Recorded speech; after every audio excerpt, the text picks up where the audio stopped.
Hey everybody, welcome back to another episode of Helmets of the World. I'm Mike B, and today we're going to be taking a look at the West German M1A1 LL, or Luftlandetruppe Stahlhelm, which basically means airborne helmet. They don't use the term Fallschirmjäger for whatever reason, maybe because of the World War II thing. But anyway, that's what it's called, the LL for. Better known to Americans as the M71 airborne helmet.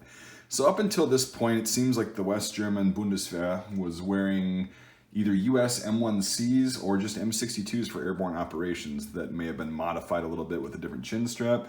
And they realized that they kind of needed to adapt their own helmet for paratroopers. So 1971, they came out with this design, or around 1971, where it's just the M1A1 shell or the M62 shell with the spanner bolt kind of system that's very reminiscent of the M38 Fallschirmjäger helmet, and the chin strap is almost identical to that one.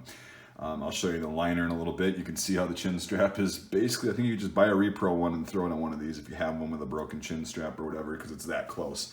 Anyway, so it's a nice helmet. You can see this. It's basically an M62 shell with those bolts and the 4-point, or actually it's a 3-point, technically 4, but they come together in the back just like an M38 helmet. So I'll just call it a 4-point chin strap.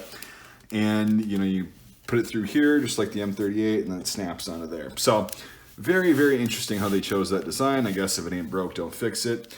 And yeah, so it's basically, this was designed for paratroopers, and this was also used, it appears, doing a little bit of research, this was used by Belgian forces and some Austrian forces, it might be, looks like. I can't say that for sure, but yeah, there were some Belgian forces definitely wearing these. There's confirmed photos of them wearing this. They kind of modified the chin strap to their own likings, I guess, but nevertheless, they were wearing it. Now, this came out with no official helmet cover at that point, so you'd see the famous amoeba pattern or a net with radar screening or something like that with hooks that attached. Otherwise, it was just worn like this, just straight up with no cover on it.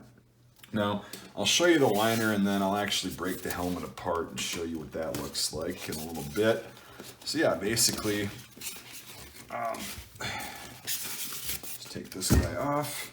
Yeah, you've got the, 1, 2, 3, 4, 5, 6, 7, 8, 9-tongue vented leather liner design, very similar to the M62. It's got the little vent holes up in front, but you see it's surrounded by a plastic frame, basically, and a bunch of foam pads. Also very reminiscent of the M38. So I guess they took a lot of the design features of the M38 and just kind of made it into a modern, more Cold War, Western, NATO-looking airborne helmet. This particular one has got some, I guess it's the jump count. Got hash marks. I doubt it's a kill count because West Germany wasn't really known for going into combat that much, especially during the Cold War. So I'm guessing that's just the amount of jumps he did. It goes all the way over to here. Try to brush some of this off. This thing, it was sitting in storage forever. So yeah, this guy did quite a few jumps. You can see that. And it's very interesting. I love personalized things. I have sold a couple of these on my website. This is the last one I had, so I decided to keep it because these are extremely hard to come by. One of them that I had, somebody drew a parachute in here and was writing a bunch of stuff. There's also some writing over here on this one. But anyway, this is just my example, and I'm pretty happy to have it. It says it's a small size, but it actually kind of fits me. It's about a 58, and I wear a 59, so I can definitely deal with that. Yeah, I'm going to take this thing apart really quick so you can see kind of what it looks like. All you do is just unscrew these 4 bolts, and there's nuts on the inside that hold the chin strap and liner on, and I'll show you how that works right now. So here's what it looks like disassembled. As I said, it's very, very similar, the chin strap specifically, to the World War II German M38 chin strap, where you've got the little holes in here to adjust the height that go into the liner right here and are held in by that spanner bolt, which is, this is what they look like. Apparently there's some rumors that the hollow ones like this are Belgian or something like that. I don't know, I have nothing to corroborate that. So it's weird that 3 out of 4 of these are not hollow and then the one is. So I'm just gonna say it's German. I know it's German because you can see right here, it was made by Schubert in December of 1984, it looks like. And this says size 55 to 56, but it actually fits my melon. So the liner must be a little bit bigger, and that's just the shell size. So yeah, that's what it looks like, because it's very easy to take the little bolts out. You just gotta position them in the right spot when you put it back together. But I figured I'd just show you what this looks like and the markings and stuff where it is. It's on the back right side of the helmet shell on the inside. So if you have one of these and you can take it apart and check out the stamp, more than likely, I think Schubert made a lot of these, just like they're making a lot of their B826 helmets. But yeah, the liner itself is pretty interesting. It's got, basically it's made for impact. So it's got nice padding. It's got that plastic kind of molded rim around it.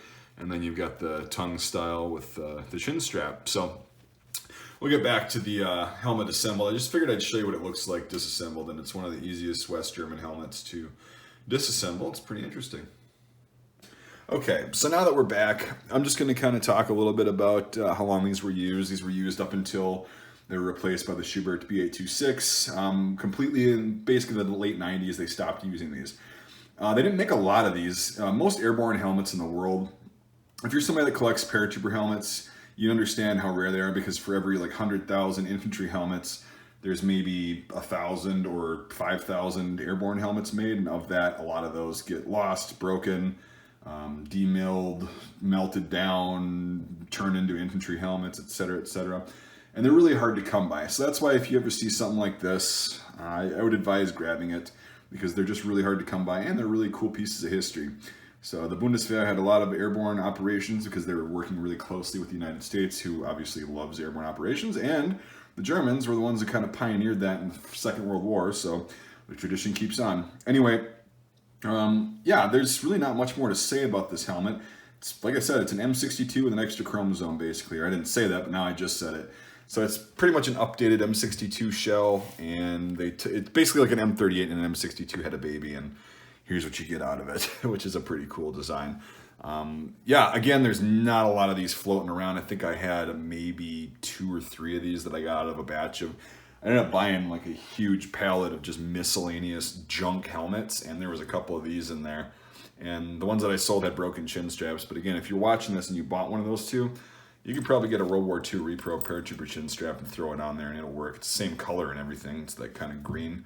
Very, very interesting that they're that close. They may have used recycled ones, who knows. But anyway, thanks for watching, everybody. If you got any questions, I'll try to answer. And if I can't answer, my esteemed colleague Devin K, the Dwarven Prince of Helmets, will probably lurk in the comments and either answer it for me or with me.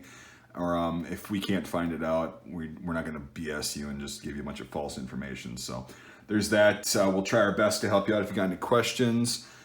That's basically it. So I appreciate you watching. If you consider supporting the channel on Patreon, the link is in the description. It really helps fund the channel. I can get really cool stuff like this to do reviews on and show you. And we do ballistic tests occasionally on helmets, and those ballistic tests get very expensive very quickly. And it's not like we don't like doing them, but both of us kind of have other obligations monetarily, and we have to, Devin and I have to kind of not spend a ton of money on our channels for quite some time. So any user funding helps both me and him, especially when it comes to helmets. It helps me get props for other videos, etc., etc. Anyway, enough of that. If you want to do that, link is in the description. A lot of exclusive content on there. It's very interactive. I go on there at least twice a week and check out how things are. And if you do $5 a month or more, you get Discord access, which I'm on every single day. So anyway, thanks for watching, everybody. I really appreciate it. Make sure you like this video if you haven't already, because it actually matters in the algorithm so more people can see this. I really appreciate your viewership. Let me know what you think in the comments, and we'll see you on the next episode of Helmets of the World.